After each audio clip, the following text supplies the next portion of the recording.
Prospect House Media. And now, prepare yourself for the only weekly podcast you won't want to miss. Welcome to the Ameritocracy Show with Troy Edgar, live from our studios in Los Angeles and Washington, D.C.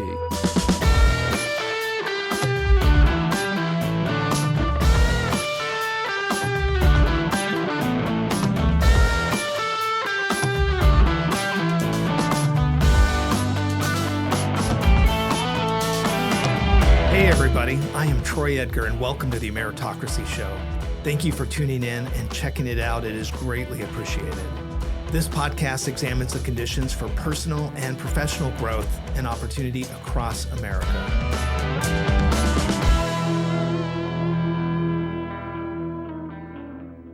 This week, I'm joined in Washington, D.C. by Stacy Marcott, the Acting Chief Financial Officer for the Department of Homeland Security.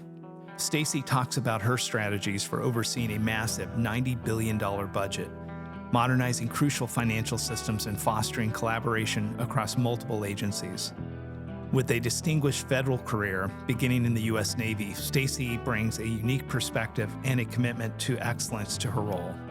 She discusses how her military experience and great mentors has shaped her approach to financial management and about the innovative training and workforce development initiatives that she has implemented at DHS. Stacy also shares her insights on leadership, collaboration, and the lessons she's learned throughout her career. This episode offers a fascinating glimpse into the behind-the-scenes work that ensures that the security and well-being of our nation are taken care of. I hope you enjoy. Stacy, how you doing? Good afternoon, Troy. I am doing great. Thank you for having me. Oh, thank you for doing this. You know, it's always awesome to see you. Thank you. Likewise. You know so many people, though. Yeah. You know what? Every time I'm in town, we try to get together to do something, and it's just good to be able to catch up. And I wanted to actually talk business. Usually when we meet, we never talk shop. So this is now I get to take advantage of you being here. Should be fun. Should be fun. Thank you. Yeah. So, for the audience, you've been the deputy CFO, but I would say the acting chief financial officer for Homeland Security, probably longer than any standing CFO. And you and I served together. And, and I think, I actually remember the first time that I met you, I was coming back and forth to D.C. to kind of get ready to do Senate confirmation. And I put the request into Legislative Affairs. I said, hey, I'd like to meet the deputy CFO. And they're like, Stacy? I'm like, yeah. And so they kind of set something up. And I remember meeting you outside of work at a coffee shop. And you came in and you were just very nice to me. So I'm super appreciative. Really wasn't sure what to expect. And I know you've probably had to deal with a lot of different CFOs in your time, but I just thought you were really professional. You really had kind of a personal touch. And yet it was, it helped me feel kind of assured as being a political person coming in that was my first impression really dealing with someone that I would probably be working with a lot. So I just, really appreciate it. Thank you. I remembered it slightly differently. I thought I asked to meet with you. Oh, did you really? Yeah, because the Affairs people were a little freaked out, and they're like, "Why does she want to meet with him? What's she going to tell him?" And yeah, I think you're right. Actually, now that I do remember that, they're calling me What does she want to talk to you about? I'm like, I just want to introduce myself if he's going to be working here, and just say hi. Yeah. Stacy, what I wanted to do, if you wouldn't mind, is, I had the privilege of getting to know your background working with you. Maybe start from when you got out of high school and where you ended up as your journey through, you and I talked off mic, you're going to be working your way towards potentially a 40-year career and combination of your time in the service and the Navy, and just for the listeners to get to know you a little bit better. Thank you. Thank you for that question. So I'll start even earlier. Cool. So my first 30 some odd years of my life, I grew up in the Navy. And then I'll just say it this way, then I got gray when I came to Homeland Security for the next 22 years after that. I really did. That's all true. But You started you were born in Hawaii, right? yes, If I remember right. yes. My father was in the Navy, so I grew up a Navy brat, just around the country, moving every 3 to 4 years. Our last duty station was Anchorage, Alaska, and that was on purpose. He wanted to go there to retire in Alaska and hunt and fish for the rest of his happy life. I did go to high school up there. I did graduate from there, and it was the state from which I was nominated to go to the Naval Academy. So at that point, had you ever been to the Naval Academy? No. Never. I mean, it was an immediate yes to be able to go, and for a very altruistic reason, because it was free. Yeah. And you got a guaranteed job afterwards. Yeah. Yeah. And I never had really considered going into the military, with the exception of I knew I was going to go to college, and that was a really good option to go to college and get a job in the early 90s. So I was extremely fortunate. It was an incredible experience. And then I was active duty Navy. My very first job in the Navy that I went to was the only interview I have ever really done in my life. And that was to be able to, again, a super altruistic reason. I wanted to be able to serve at a shore command for 5 years in civilian clothes and not have to wear a uniform the whole time I was there. Wow. Were you able to pull that off? I did. Oh, wow. Yeah. Yes, it was the Naval Nuclear Propulsion Program, and they had a pretty rigorous screening process to be able to go into that. And I was just a resource manager on the supply corps side, and it was still very, very rigorous. You had to take tests, you had to do interviews, you had to write essays. Of course, we got to write essays at night when we went home. Of course, I called my mom. She's a really good writer. She helped me out a little bit. Yeah. So the Naval Academy, when you went, obviously you did 4 years of a pretty, I'll call it indoctrination process. So you'd already been 4 years in full active duty, no, not active duty, but basically participating in full uniform, going out and doing things. Did you like that experience being there at the Naval Academy? Oh, yeah, it was great. It was absolutely great. I got to introduce it now because when you and I were at Homeland Security, I'd go into your office and there would be a picture of you doing powerlifting. And so let's talk about your award as a powerlifter at the Naval Academy. Well, when you're at any of the academies, you're required to do a sport. Whether or not a lot of people are recruited for sports. And I was not the intramural type, I can imagine, didn't really want to do baseball or flag football or anything like that. So powerlifting became my sport. Wow. And somebody had just asked me, why don't you come try it if you haven't picked something already? So I did. And I ended up being the collegiate national champion my senior year. Yeah. And you got the pictures to prove it. It was pretty cool. Yeah. It was a lot of fun. Yeah. I'm kind of going off to different areas, but I remember working with you too. You and I I'm a runner, and you and I would talk, and I'd always get to the office what I thought was early, and you'd been there at like 4 or 5. So you go in every day working out in the gym, and pretty consistent every single day. So it's besides eating and sleeping, that's my happiest part of the day. Yeah. Yeah. No. And I mean, it's all happy, but no. So after you end up getting out of the Navy, you did the nuclear propulsion.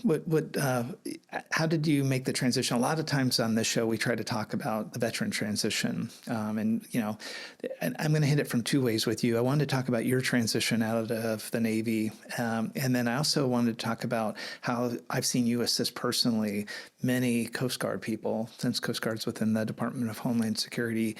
You've been a great mentor and a person that brings in veterans. And so with your transition first, what tell me about that as you were getting ready to kind of figure out what you're going to do post-Navy?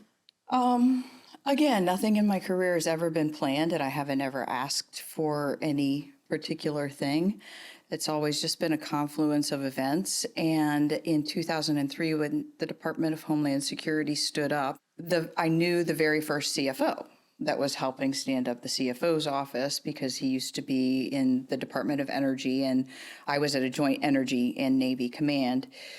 And he was recruiting people to come over there in 2003. It just so happened to be that the next person, and I've had fabulous bosses my entire career, fabulous bosses, always mentored me, always pushed me to do things outside my comfort zone, except my current boss was going to retire. And the person who was in line to become the next boss of me and our entire division, I opted to want to work for somebody else. Yeah. And looked for it. Yep. And it just happened to be a confluence of events. 2003, my current boss was about to retire in a couple months, and I had an opportunity in front of me that was so scary, because I had never known anything but the military. And growing up in the military, I mean, military hospitals, I'd always gone to the commissary on base. And when I had to get out of the military and leave the Navy command, it was a shock. I didn't really think about you. You and I have had discussions, like, because of your father, you have always, been around the military. Yeah, first 30-some years in the Navy.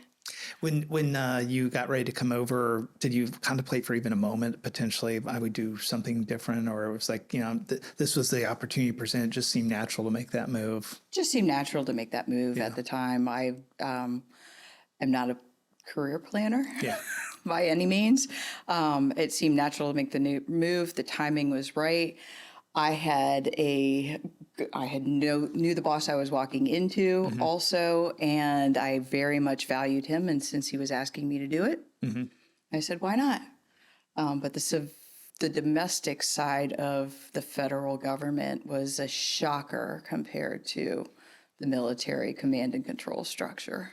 Well, especially you came into DHS. Let's talk about that too. So historic time, 2002, it gets ready to get stood up, and you're really there at the grassroots of this.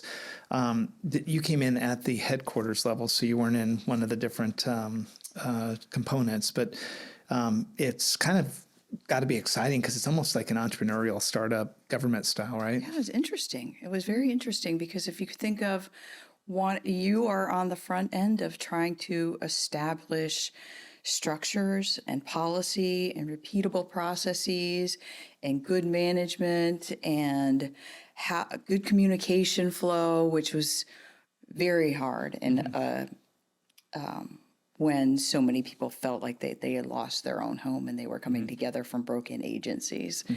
And I just call it very naive that the world didn't operate the way that I thought it was. So I just plowed on through. Right? I did not know the meaning of the word passive aggressive until I came to the domestic side of the federal government. Or seen it demonstrated like that. So when you came in, again, if you wouldn't mind explaining to the audience, DHS in its basic construct, you've been there, they just had their 20th anniversary. So, but when you came in, the skeleton of this thing was pretty much in place. Could you just give an overview, a big level picture, high level picture of kind of DHS and its total? Department of Homeland Security in its total came together as some legacy agencies coming whole into DHS, and some of the legacy pieces of federal government being broken apart and reformed. So Coast Guard, the U.S. Coast Guard, the U.S. Secret Service, and the Federal Emergency Management Agency were whole independent organizations beforehand and moved wholesale into the department. But and the Transportation Security Agency was stood up 2 years earlier. Also, they came in whole, but they were still brand new. The different immigration policy and processing and enforcement related functions were broken apart from old INS and customs and different parts of Treasury, and then spliced back together in different ways. So it was interesting. Yeah, current day, it's interesting, and it's always controversial. No matter, it seems, what party is in, there's always somebody could do it better, and there's people on all sides of it. But the one thing that I learned when I was there was the headquarters. There's kind of two ways of doing it. And, they could have set it up to be kind of a headquarter-driven organization where it's completely command and control. And like I would just say the military is like that. You go the Pentagon, there's one Pentagon. And, from the Pentagon, the commands know exactly, how everything rolls up.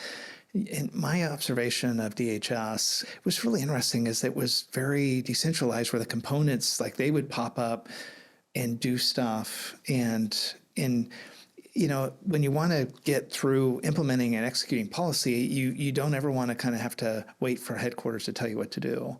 But then it just seemed like it was so decentralized that it was really, I think I would have a tough time if I was ever the person being in charge of that, because I'm used to having a chain of command and a hierarchy.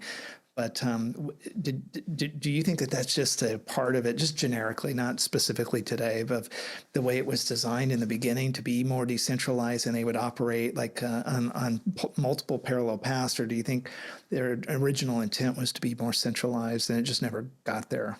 The original intent when the department was stood up was to be extremely decentralized and for the headquarters to be very small.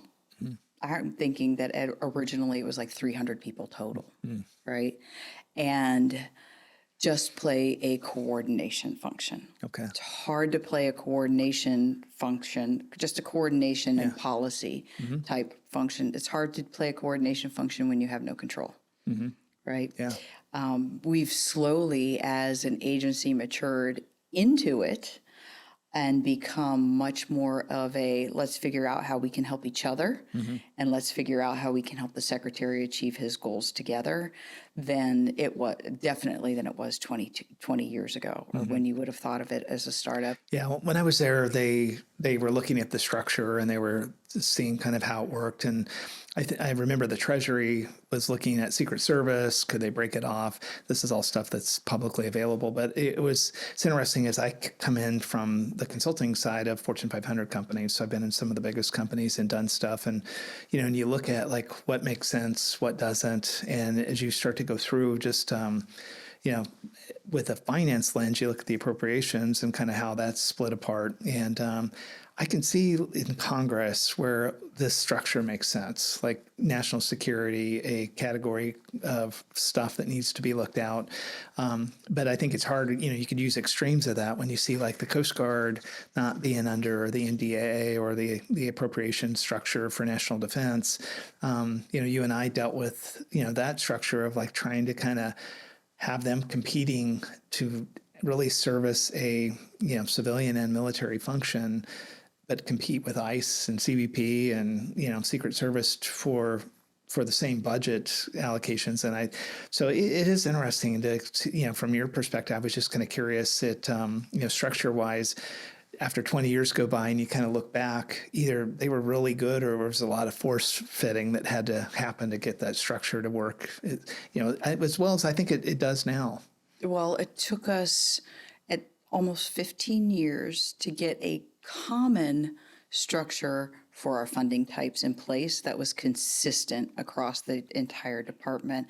And by that, I mean how our dollars get appropriated by Congress was in different buckets of money, and they were completely inconsistent across the components, where you were doing capital investments and operation costs all in one account in one place, and in another place you had your capital investment account broken out, and in another place you had R&D, capital investment, and operations all stuck into a different account.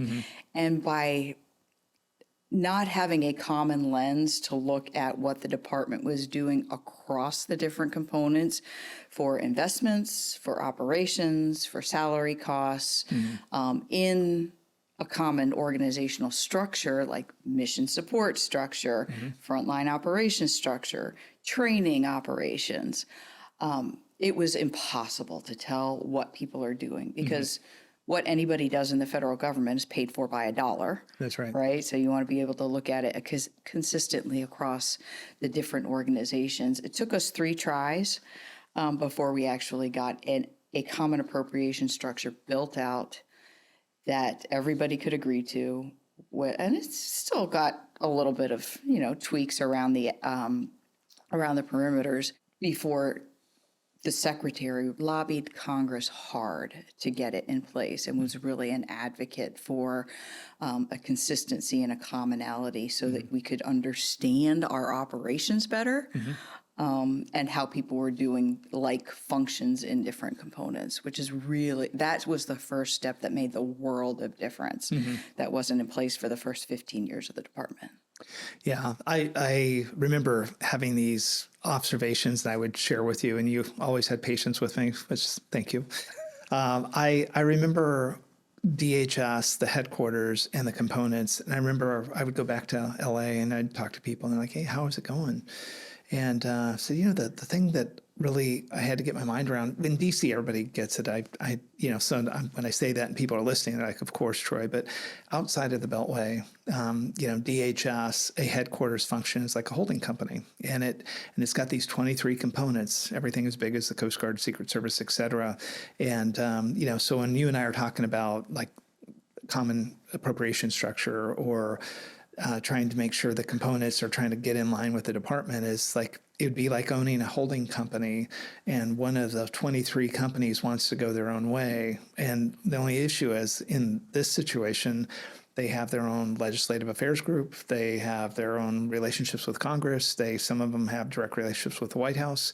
And so as the headquarter function, if you overstep your boundary of coordination, as you put it, you learn really quickly. It's like, team cohesion's got to be a key thing too in that. And I guess I didn't realize, I thought it would be more command and control military style and that the components would just fall, into line with like at a Fortune 500 company. And it definitely wasn't that way. And that's why I wanted to ask you the question, just to get a historical perspective. The department is, like you said a little bit earlier, Troy, very politically driven. Yeah. And very relationship driven. And it's all about maintaining cooperation and collaboration within and across the components that really is helping make it work more and is an important piece. The people are such an important piece of making it work and them having good relationships with each other. And both on the political side and on the career side, and getting into building the culture of we're all here to see each other's missions succeed and learning to work together more. That switch from command and control, switch to collaborate and connect and coordinate together on a willing basis rather than a you were told to do so basis is really what makes the department work. Yeah. In our structure. Yeah. Well, and I'll just kind of go into one step further as like, career people versus political, and you hear the banter going back and forth. And for me personally, I felt that because political people come and go in 2 to 4 year increments, and the department has to be stable, and it has to also withstand that you could have a super powerful component head on top of the secretary, and you can't really pit people against people. I felt you guys really professionally did a good job at that. And I will just kind of juxtapose it a little bit to when I was in industry. I'd be at the top of a Fortune 500 company. And a little bit of my role in the strategy side of this would be like, let's say that they're doing some major initiative. I would have to very gingerly coach sometimes the top of these companies. Like, you can't take feedback from all those divisions. You've got a COO that, or a CFO that you've empowered to do that. And the first time you open the door and let those people get past you, you've got some responsibility. Well, here, you're not going to get the president of the United States to go one way or the other. It has so many dependencies to be able to get this done. It's not your normal organization structure that you would learn about in MBA school, So, and I think for that too, is that was a big adjustment for me. It's like, Yep. It was, was really interesting seeing your perspective coming into the department and how you looked at how private industry works and some of the practices that you were used to, and talking with you about here's why it works differently here. But you were so quick to adjust and pick up on that. So I was never worried about it. But one of the things, like you had mentioned, in corporate industry, if you came in and there were a whole bunch of different companies and you were going to consolidate or take over, whatever the right term is, you would make them all get onto one financial system, right? And we had, when we stood up and came together, by the time I was there, 13 or 14 different financial systems in the Department of Homeland Security, with all of the components acting rather autonomous. I remember the question you asked. You're just like, why don't you just tell them to do it? This is the one that we're picking. That was the naive, idealistic Troy at the very beginning. Yeah. But Stacy, though, you, that's maybe where we start the journey through the office of the CFO for you is, financial systems modernization did have kind of two parts that you and I dealt with is, the common appropriation structure was the policy part of trying to get a simpler financial structure in place, and that was key, and you were a big driver of that. The other part was to try to break the DHS up into, I would call it, shared service nodes that you could go after modernization in different parts and not just do like a corporate, we're going to do it from the headquarters down and bring all the divisions up. Your view was, there's a common thread of financial systems and processes, some of them serviced by a shared service. Let's pick them and bring them in clumps. And could you talk a little bit about your process? Well, we did try at the very beginning of the department to do a one big bang, everybody's going to get onto this system, and failed miserably, had to fire the contractor. It was just too big of a jump 1 year into trying to get people to work together to be able to do that. And so we stopped. And I'd have to say, after tax law, federal procurement law is probably one of the most complicated things in the government. And the federal procurement laws and what we went through related to trying to issue contracts and getting protests against, we did try to consolidate internally at one time. So it wasn't like we weren't trying, and there were different roadblocks along the way to making progress.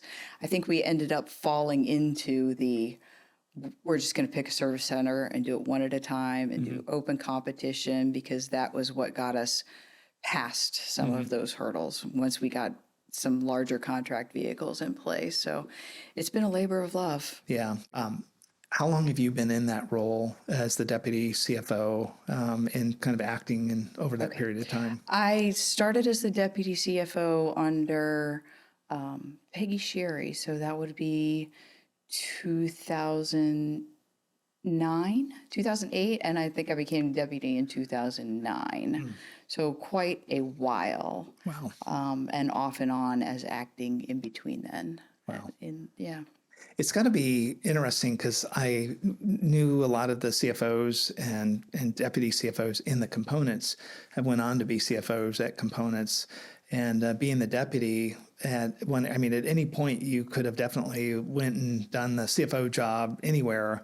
What has kept you in the deputy CFO for DHS? Because it's a great part of the stability for me. They're blessed. They honestly to have someone that's a steady hand, keeping the organization through all the turmoil. But I was always curious, because you definitely could have went anywhere, and you've really done a great job there. Thank you. Thank you for saying that. I do appreciate it.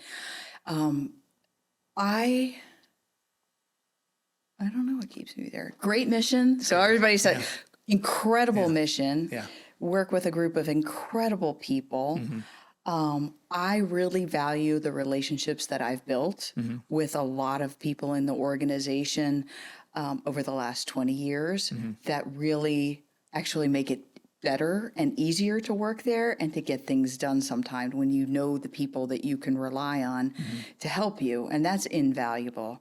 There are people that I work with that started as a GS 12, that's pretty low budget analysts that are now CFOs of some of our component organizations.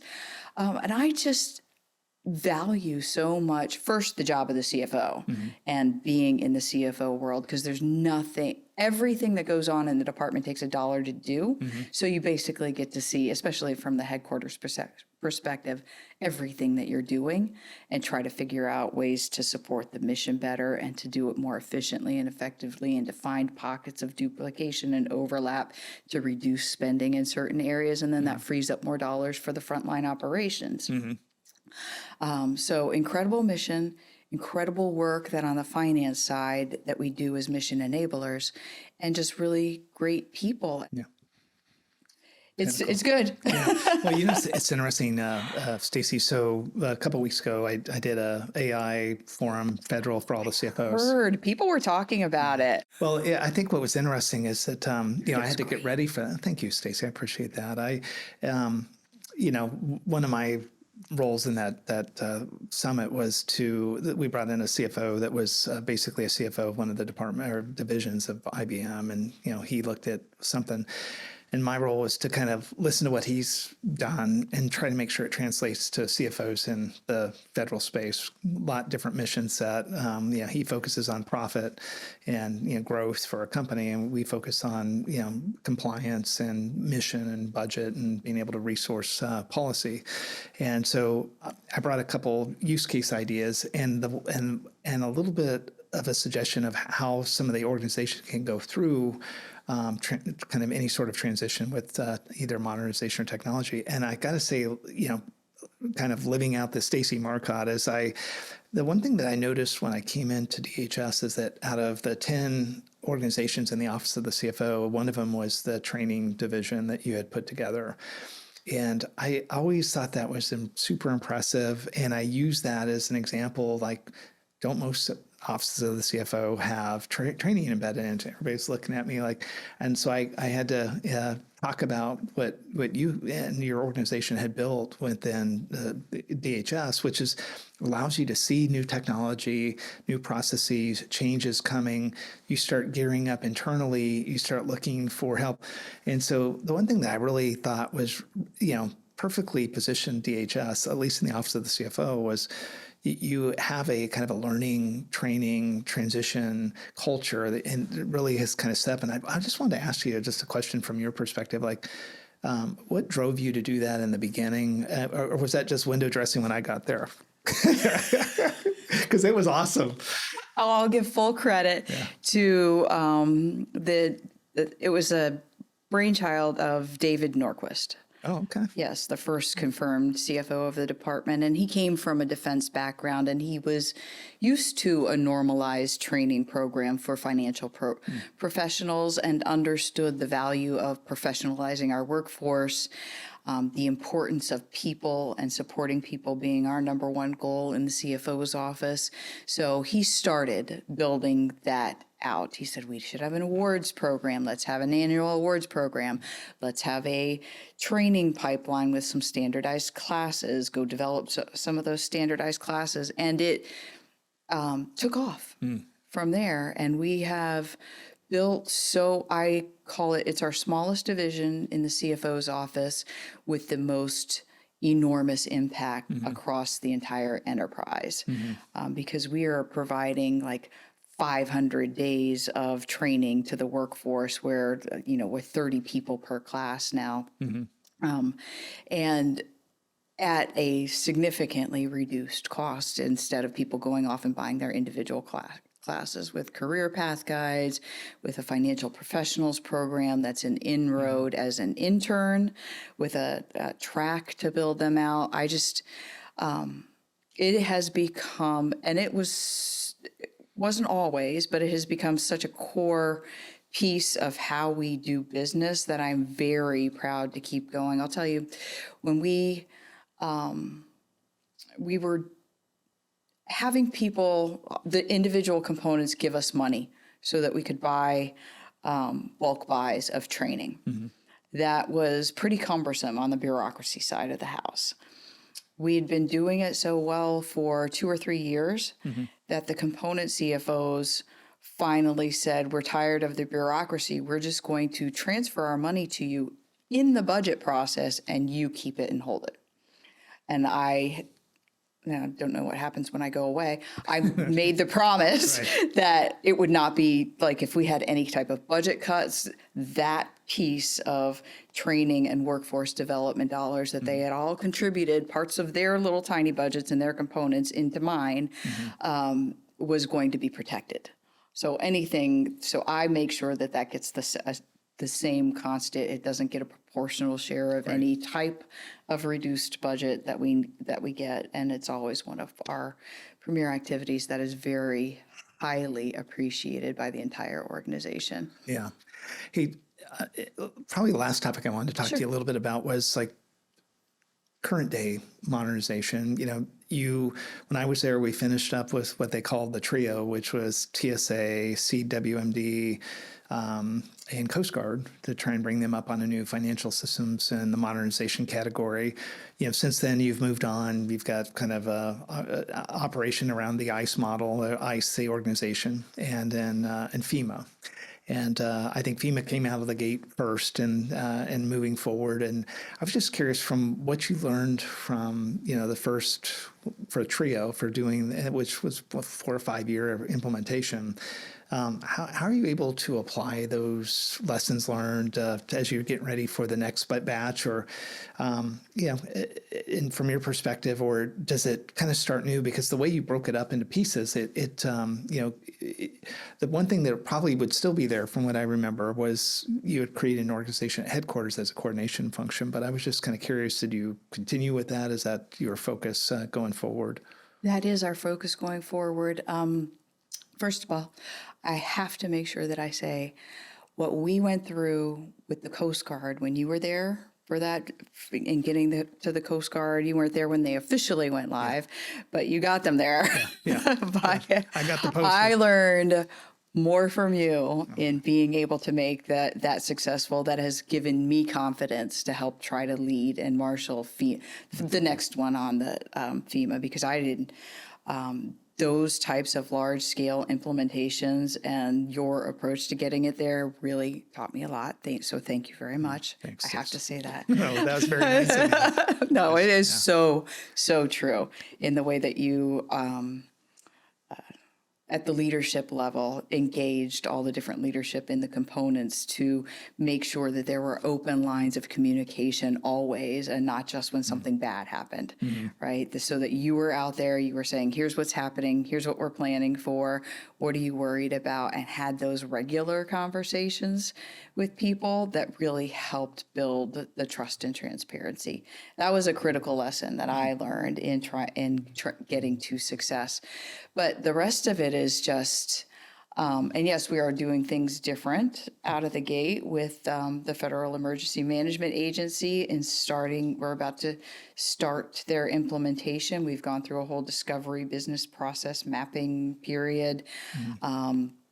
And there's a lot of things being done different in our partnership with the CIO's office, in our contract structure, and how we got the contract structure set up for FEMA and for the Immigration and Customs Enforcement, ICE, and their customer base. There's been, we just had a lessons learned discussion actually at the CFO Council offsite that we were doing with our council members. And you cannot say it enough, because you probably can't do it enough, in the importance of making sure that you have clean data that you're migrating, and you're not migrating things that don't need to be migrated and stuff that isn't going to map the right way to the new system, because then it's really bad for a really long time.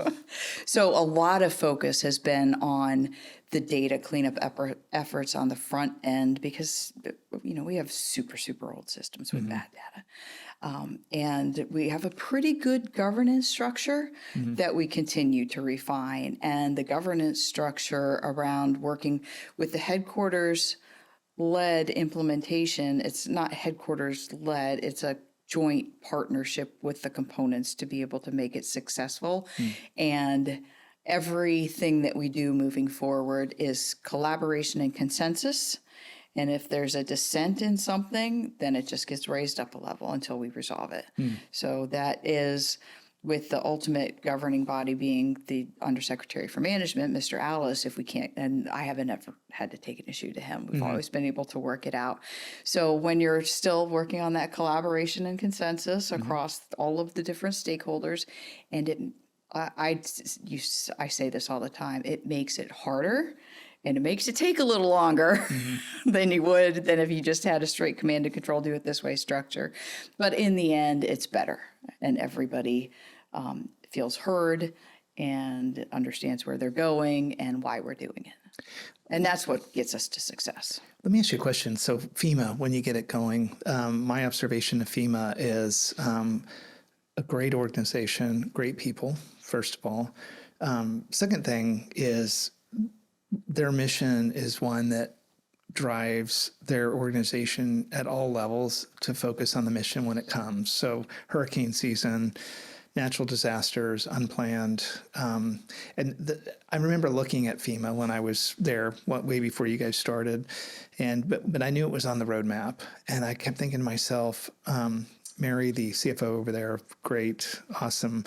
I was like, what if you get half in to a financial systems modernization and, for 2 or 3 months, the key stakeholders and sometimes the execs are focused because they turn into emergency managers themselves. And I always thought, that would be a hard thing to try to factor, especially when you get contracts in place with big companies and you drive them and they've got dependencies. Is that something you think about as far as like one big natural disaster can throw a modernization off in that realm? And I always wonder, the thought of now that it's going, how do they factor around that? I think we'd be extremely remiss if we weren't thinking about that and planning for it on the front end. So you were exactly right, that is part of what we are trying to build into the strategy toward go live. Because one, we don't want to try to do a new system, go live, implementation, turn it on during hurricane season at all. For FEMA, one of the biggest part of their mission is getting dollars out the door for individual assistance, for state assistance, for recovery and response efforts to help with the cleanup.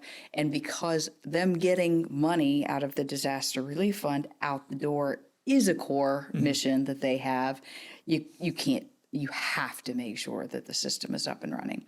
So we're tackling that in a couple different approaches where we might do dual running of the systems, where when we went live with the Coast Guard, their system had to come offline immediately. Yeah.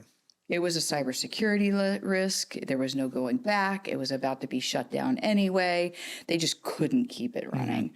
But we're not quite in that dire straits with FEMA, and we're planning for potentially a dual running approach for a go live that is outside of the hurricane season window.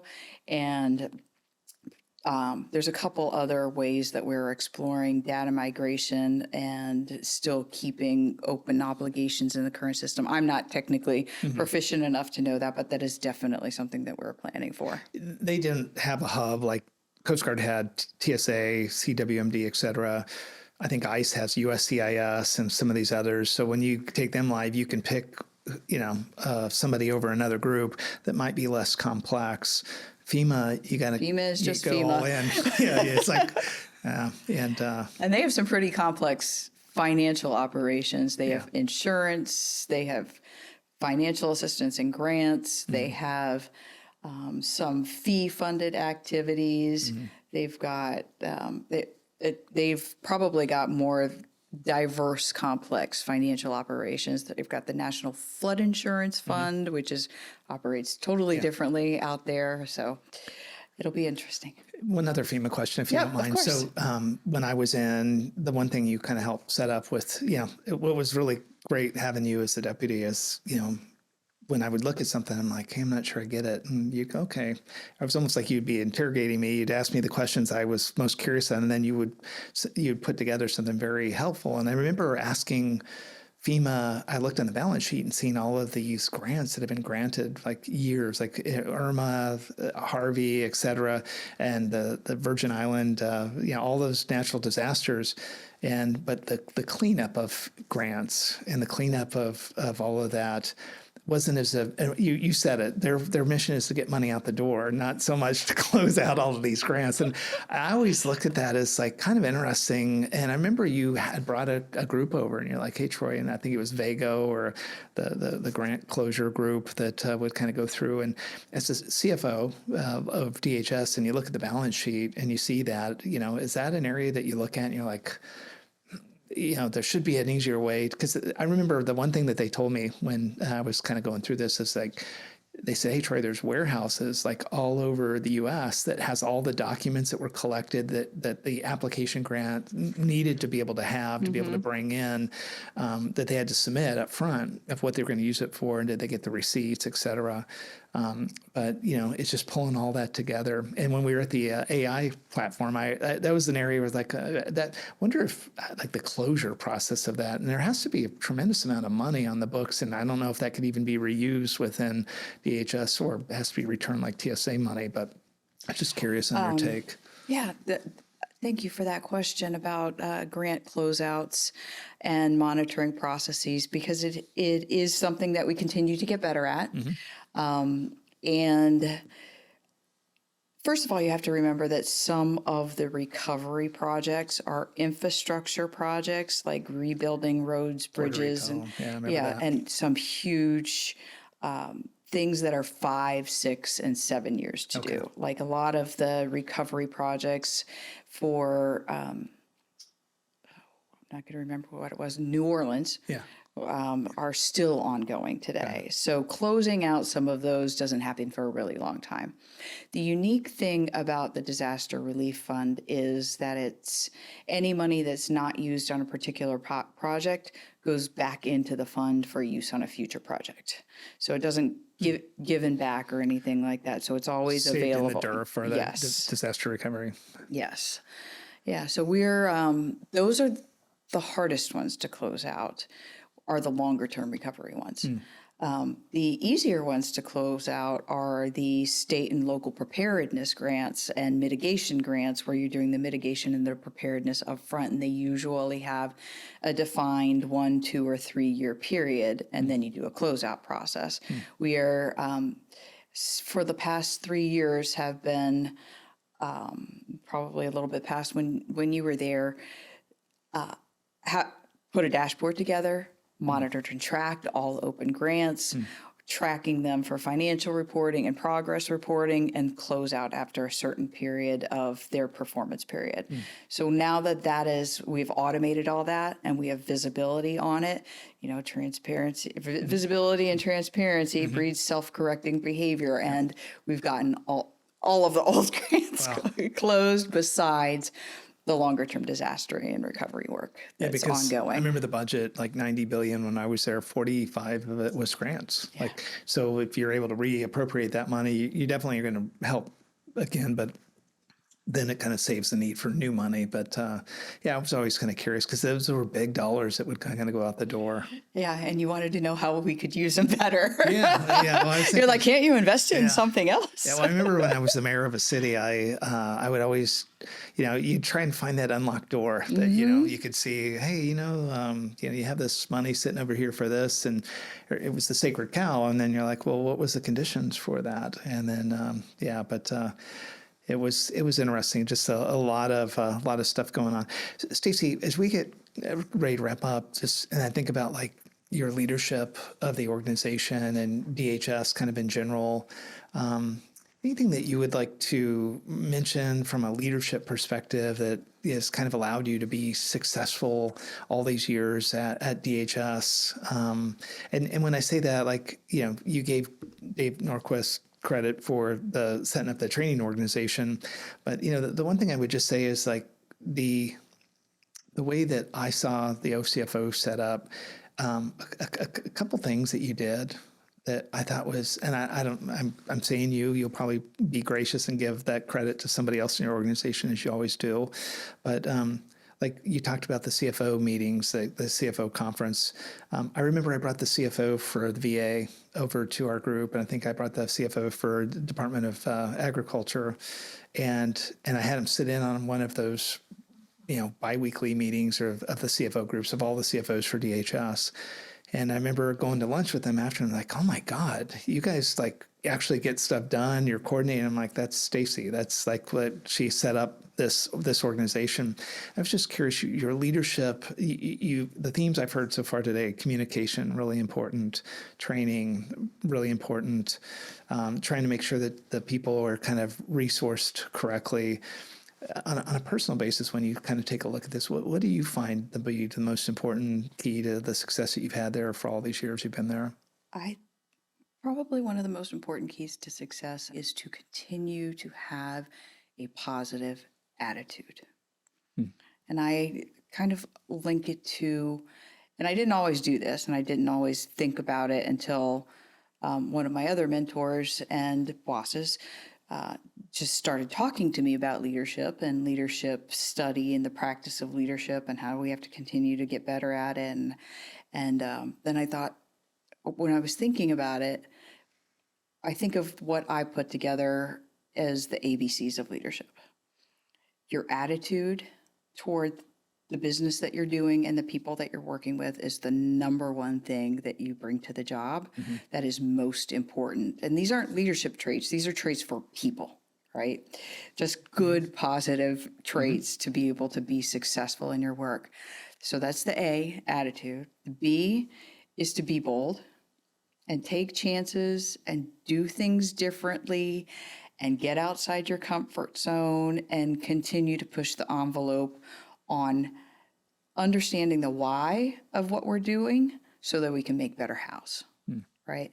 And empowering people to, one of the first things that I tell people on day one in our organization, when I do new employee breakfast with all the new employees, like once a month that have come on board, is I expect them to understand why they're doing something because they bring a different perspective and they can bring a better how.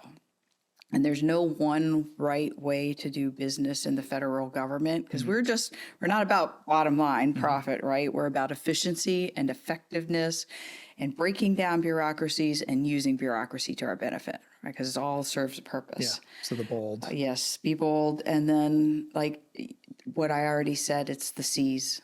It's the communicate, the collaborate, the make those connections with your peers up, down, and across the organization, and really build those relationships.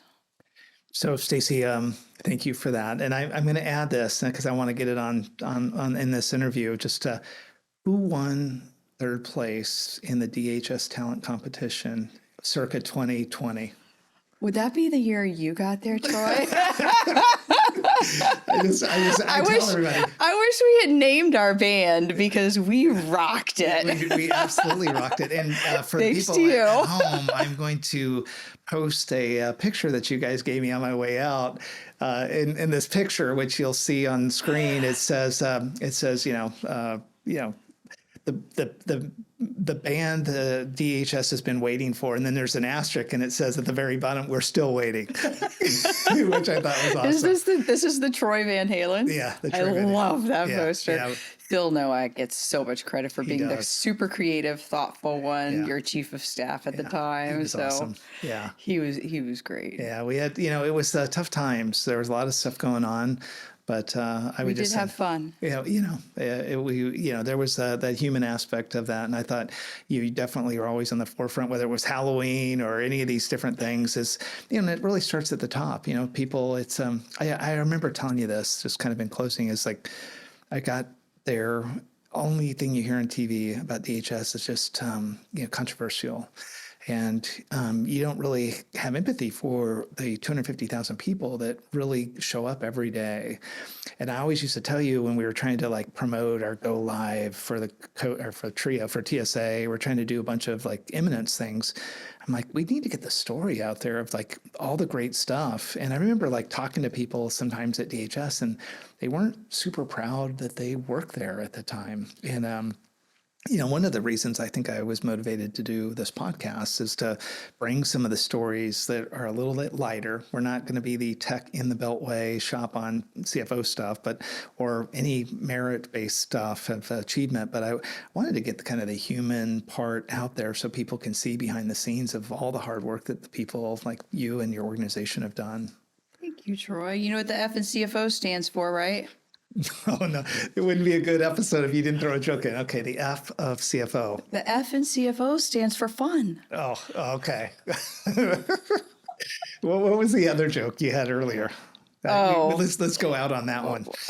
How do you get a computer drunk? And I don't. Screenshots. There you go.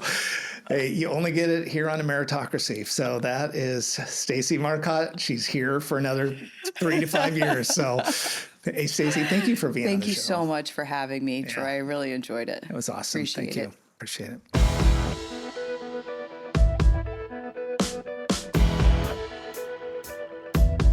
Thanks again for joining me today on the Ameritocracy Show. Be sure to follow me on social media and our website at troyedgar.com, where you can get more information and sign up for my weekly email. I hope you have a great week.